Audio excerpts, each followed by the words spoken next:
Hey dreamers, welcome back to the world of Tanny. Today I'll be doing something very different. I wanted to share 3 very easy and healthy berrylicious recipes. I've always wanted to do a recipe video along with my usual art content because us artists need a healthy meal, aren't I right? Let's go ahead and get started. First up, I will show you one of my favorite healthy, easy, and convenient drinks, the instant berry lemonade. First, pour about 3/4 a cup of lemon juice into a measuring cup. You can either squeeze fresh lemons or use one of these pre-squeezed lemon juices like I did. If you want your drink a bit sweeter, add your favorite sweetener of your choice, preferably a healthy sugar substitute. How much you add depends on how sweet you want your drink. Here I am using agave and 3 teaspoons was enough for me. Grab an empty ice tray and distribute the lemon juice as evenly as possible. The lemon juice I had gave a very decent amount to each cube. Grab some pre-washed fresh berries of your choice. I'm using raspberries and blueberries here. Then place them in each cube. After you are done, place the ice tray into the freezer and allow at least 6 to 8 hours for the lemon juice to freeze. You will then have these very lovely cubes of berry ice, very aesthetic, aren't they? Finally, grab a glass or cup of water and plonk as many as you'd like depending on how strong you want your lemonade to be. For me, 3 cubes per 8 ounces was enough. There we have it, a very delicious, healthy, and refreshing drink, perfect for summer days or whenever you're feeling parched.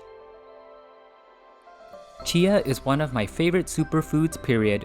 Not only because you can put them into so many things, but also because they're full of iron, omega-3, magnesium, and calcium. I will show you how to make a super delicious chia pudding. In a food container, pour 1 cup of any milk of your choice. I usually do almond or coconut milk, with coconut milk being shown on camera here. Grab your chia seeds and drop 7 to 8 teaspoons into the milk. The amount of chia seeds to add depends on how thick you want the pudding to be, with more chia seeds making the pudding thicker. Stir the mixture. Then cover up the container and refrigerate for at least a few hours, but I let mine sit overnight for good measure. Your chia seeds will absorb the milk and create a jelly coat which is super delicious when you eat it. Scoop your chia pudding into a cup or a jar. Then grab our berry friends to put on top of that chia pudding.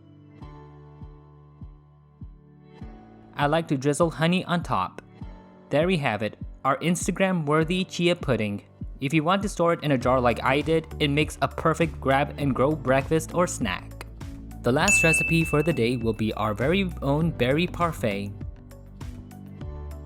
You will need your favorite yogurt, a glass jar or cup, our berry friends, granola, and a spoon. Scoop your yogurt into a container. I'm using Greek yogurt here. I know it's a bit of an acquired taste, but a tip if you're not used to it like me is to mix it with honey. Then it becomes the bee's knees. Grab your granola and pour it on top of the yogurt. Finally, top it off with our berry friends and make it a nutritious and delicious breakfast or snack that will keep you full for a while.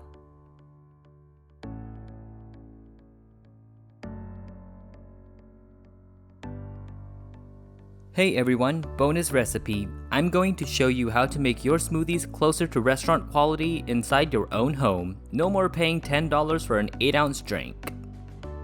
The life hack for getting thicker and stronger tasting smoothies is to freeze your fruits instead of using ice. If you want to add bananas to your smoothie, peel it first and then cut it into smaller chunks so it's easier to blend. If you leave the peel on, it will stick to the banana when it freezes.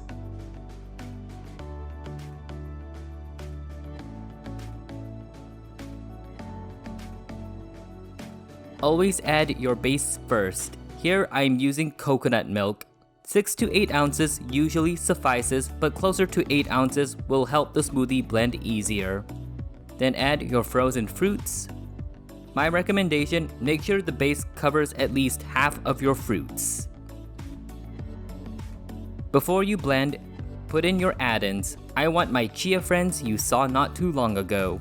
Then let the blender take care of the rest.